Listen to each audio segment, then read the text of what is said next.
You've been doing the work, getting better, adding skills, and you're still charging the same rate you charged 2 years ago. Still the same rate. The gap between a $30 an hour freelancer and a $150 an hour freelancer is almost never about the quality of the work. I've looked at hundreds of freelance cases across design, writing, development, strategy, and the pattern is always the same. The higher earner isn't doing better work. They're doing one specific thing differently. And until you see what it is, no skill upgrade, no portfolio revamp, no pricing guide is going to move the number. I'll tell you exactly what it is. But first, I need to show you why the thing you think is the answer isn't. This isn't theory. The data on freelance pricing is consistent across every study done on it in the last decade.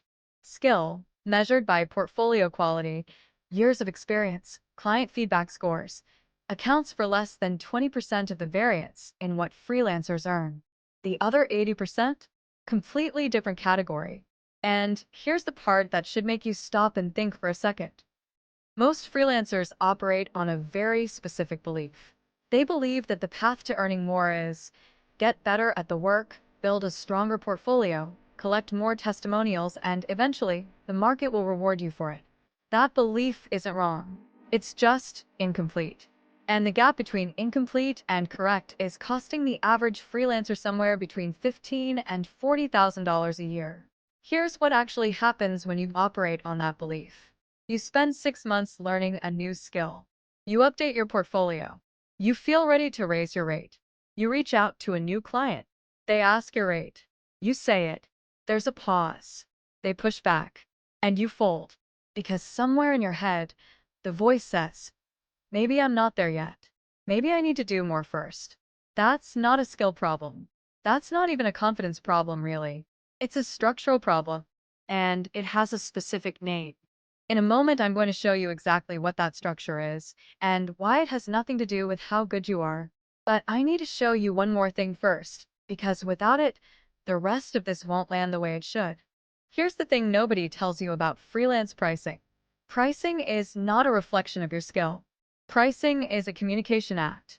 Every rate you quote is sending a signal, not about what you're worth in some objective sense, but about how you understand your own value relative to the problem you're solving for the client. The $150 freelancer isn't saying, I am 5 times better than the $30 freelancer. They're saying something completely different.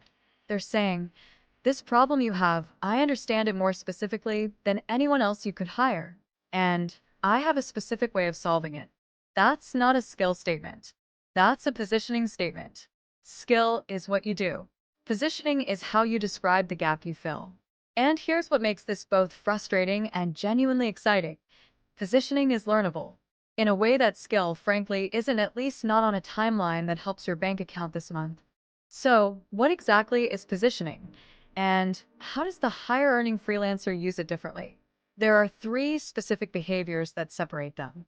They're not complicated, but most freelancers have never been told they exist. The $30 freelancer says, I do graphic design. The $150 freelancer says, I help SaaS companies turn their onboarding flow into something users actually complete.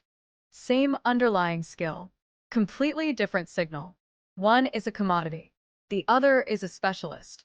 The moment you name a specific problem you solve for a specific type of person, you are no longer competing in the same pool. There is no price comparison, because there's no direct alternative. The question isn't, what can I do? The question is, what problem do I specifically solve, and or whom? Behavior 2 is less obvious, and in my opinion, more important. This one is subtle, but it's everywhere when you know what to look for. Lower-earning freelancers explain what they'll deliver.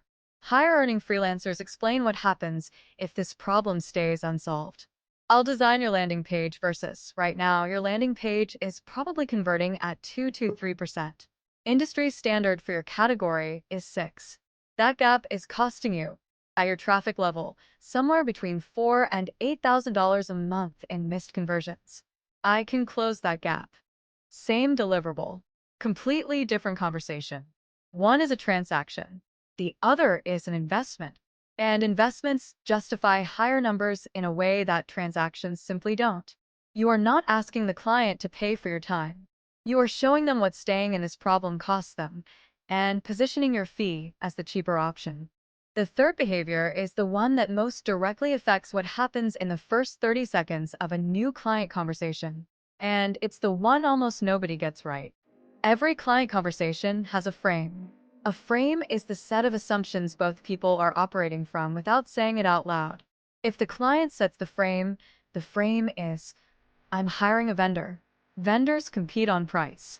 I'll push back until I find the lowest number I can get away with. If you set the frame is, you have a specific problem. I solve that problem. The question isn't whether to hire me, it's whether this is the right time and the right scope. Hiring freelancers set the frame in the first message, in the first email, in the first line of their proposal. They don't wait to be evaluated. They arrive already having evaluated the client's situation, and they open with that. I looked at your onboarding flow before this call. Here's what I noticed. That one sentence changes the entire power dynamic of every conversation that follows. Here's what this looks like in practice. Two freelancers, same skills, same tools, same years of experience. Freelancer A waits to be evaluated, sends a portfolio, answers questions, adjusts their rate when pushed, ends the year at 42,000. Freelancer B names a specific problem, shows what it costs the client to leave it unsolved, and opens every conversation already having done work on the client's situation. Ends the same year at 110,000. The work they produced? Nearly identical. The clients they served? Similar industries.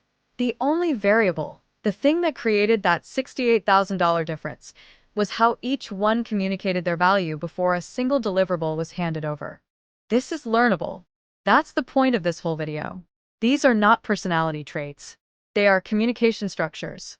They can be written down. They can be prepared in advance. They can become automatic.